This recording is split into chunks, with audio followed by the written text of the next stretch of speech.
The sunlight filtering through the fractured dome above London Central carried a sickly, pallid hue. William wiped soot from his face as he stared at the sky. The star that once painted Earth in vibrant gold now flickered like a failing bulb, its energy draining into the void. The sun was dying, and humanity's days were numbered.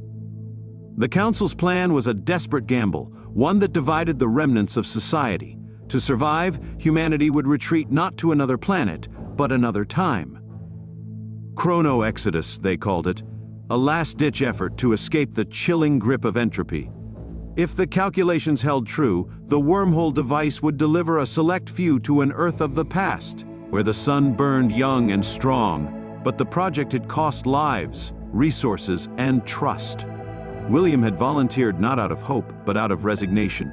He was a historian by trade, specializing in early 21st century civilizations. His knowledge of the time was invaluable to the Council's mission, though he wondered if they'd chosen him to catalog humanity's sins rather than guide its salvation. Still, he had nothing left to lose. His wife had succumbed to the frost a year ago, and the crumbling city offered little more than scavenged food and memories of better times. The launch chamber buzzed with the sharp hum of energy. He stood among 30 others, their faces a patchwork of fear, hope, and stoic resignation. A female voice, cool and clinical, announced over the intercom, "Wormhole activation in T-5 minutes. All personnel, prepare for transit." William clutched the pendant around his neck, a tiny photograph of his wife and daughter tucked inside. He hadn't seen his daughter in years, not since she joined the breakaway colonies in the northern tundra. He wondered if she'd survived and whether this time jump would render those thoughts meaningless.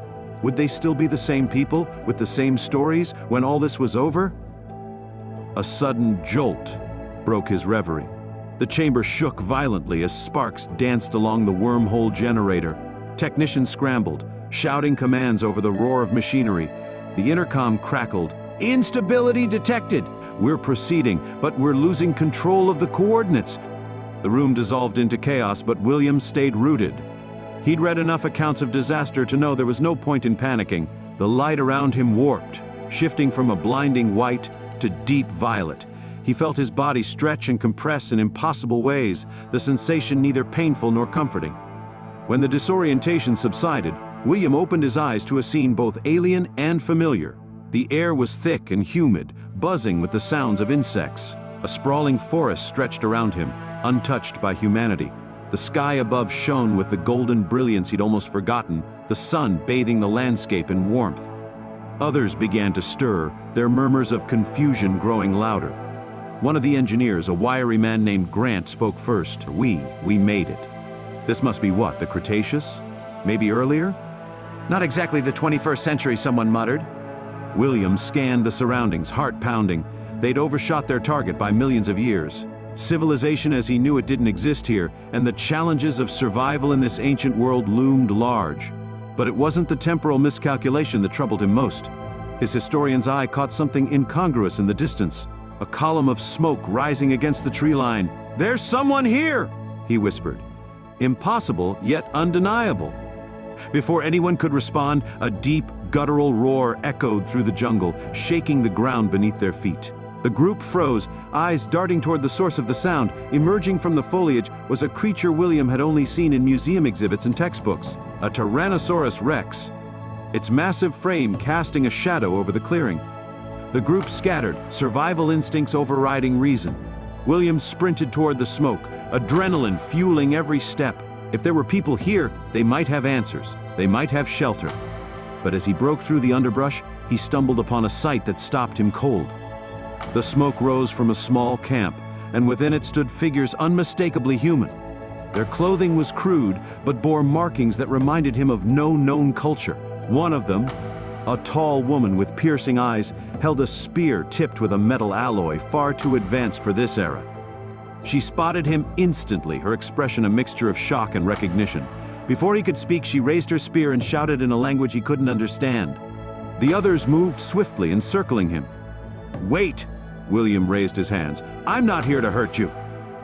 The woman hesitated, then responded in heavily accented English. "You came through the rift. You are not the first." William's mind raced. Not the first? He looked closer at her face, at the strange yet familiar patterns painted on her skin. For a fleeting moment, he thought he recognized something in her features, something disturbingly close to his own. "Who are you?" he asked, his voice trembling. The group scattered, survival instincts overriding reason. William sprinted toward the smoke, adrenaline fueling every step. If there were people here, they might have answers. They might have shelter. But as he broke through the underbrush, he stumbled upon a sight that stopped him cold. She gestured for him to follow, her expression softening slightly but remaining guarded. The others fell in around him, forming a loose perimeter as they led him deeper into the camp. The structures were a mix of primitive and advanced, with wooden frames supporting tarps woven from synthetic fibers. Tools of stone and metal lay scattered alongside solar panels and shattered electronics. "We are the descendants," the woman said finally, leading him to a central fire. "Your kind, the Chrono-Exodus, began this cycle, but time is not so easily escaped." William's pulse quickened.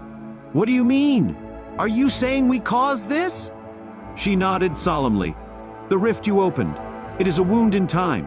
It cannot be closed, only endured. Many of your people arrived here before you, scattered across eons. Some adapted, others perished. We are their descendants, but the rift, it pulls more than just humans." As if on cue, a distant rumble shook the ground. The woman's face hardened. "You brought them with you." "Them." William's throat felt dry. The camp erupted into activity.